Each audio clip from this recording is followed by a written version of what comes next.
Yani sizdə. Ay izləyicilər, nə olar? Onu gəlin düzəltində ki, usta varsa. Qaranlıq düşür, bağlamamış usta varlar. Gəlin düzəltində nə olar? Avantqard pərdələri bugün yığdı, görüntülü yığdım, göstərdim. Dedi, hə, indi bura gözəl pərdə. Sadə alacağım da amma dekoru yaxşı. Bax onu gəlsin daxsan, bura buz kimidir. Bir də ki, o pəncərənin başı var, orada aralı qalır, bura çox buz kimi olur. Oradan hava gəlir, soyuq. Bir o pəncərə şey olmalıdır, bir setkası yoxdur. Setka düzəlməlidir. Açanda bir də onun başı riglovka olmalıdır, riglovkası yoxdur. Riglovka olunsun ki, şey olsun, nədir ona soyuq gəlməsin, pəncərə yaxşı riglovka olsun. Bir də onu bağlasınlar. İndi nə aynı oyun gedir, nə getmir. Da buranın da kombisi yansın. Yani. O soyulmur, onu mən soya bilmirəm. Ona deyirlər film. Soyan kimi qırılır qarşısında, soyulmur ha. Nə olar ay, bunu kim usta varsa gəlsin, büyük düzəlsin də hörmətini eləyəcəm. Bağlasın, işləsin. Bəxtəvərin evinə baxayım. Allah sana da qismət eləsin. Valla soyulur. Lezvayla soy. Hə. Evimi sevirəm. Allah'ım olsun. Burası evde tekemde değil. Bak gece burada yattım. Orada orası soyuq olduğuna göre yatamam. Uş! Təzə kravatın bir-birinin üstündə yatmışsan. Hı? Sığırda yatmışsan. Deyir aşağılar. Göz keçəkdirsən Allah. Burası pərdə bura uyğun deyil. O vaxt buranın mebeliydi də. Burada yine ağ, sadə pərdə, tür ağ bak. Geçiyor var. Hoşunuza geldi. Boştu indi. Arvad gələr kosmetikasının ətrini dıxsın yığar.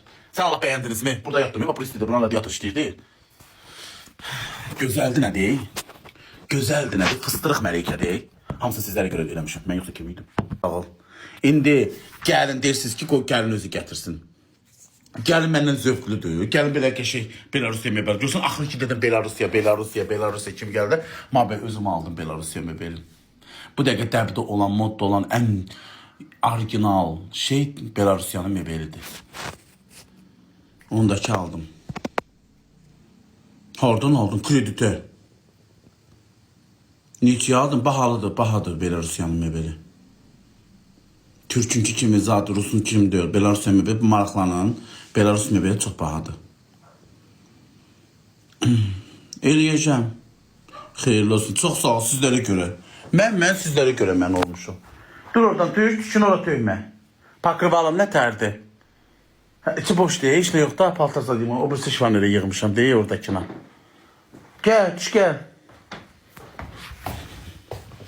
Kansanerim, her bir şeyim var. Vururam, yayda sen vur yatacağım. Normaldir. Burada da indi qaynanam zadım olanda. Deyil, ha, buranda böyle getirdim. Burada da qaynanam zadım olanda gələn də kızım, arvadımın yoldaşı zadı gələr burada yatır deyil. Buranı da qəşək düzəltdim. Qal pərdəsi, avantqard pərdəyə də demişəm, yığdım. Seçdim pərdələri və salam. Deyil, ha. Xalçamı da sərmişəm. Şifanerdə paltarlarımı yığmışam. Bu da şey, termo. Bura çox böyük otaqdır. Bura gemboldur. Arvad işini gətirməyəcək. Gedirəm indi sabah lüstur alam. Bax bu belə qalır. Lüsturumu mütləq alacam. Lüsturumu. Evim gözəldir, evimi sevirəm. Desəz ki bu evi sat, Bakıda gələk ömür boyu satmaram buranı. Bura mən canımı qoymuşam. Nə əziyyət ki. Aboy pisliyi, lap qəşəkdir. Uyğun gedir. Uyğundur. Lüstur zad yoxdur deyə, lüstur işıqlı zad olandan sonra qəşək görsənəcək. Pərdə zad yoxdur deyə pis görsənir. Pərdədə zad vurulandan sonra olacaq ayarlar.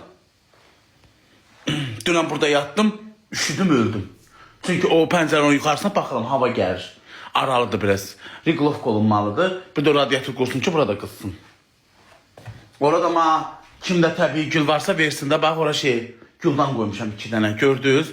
Qəşək uzun qırmızı gül istəyirəm.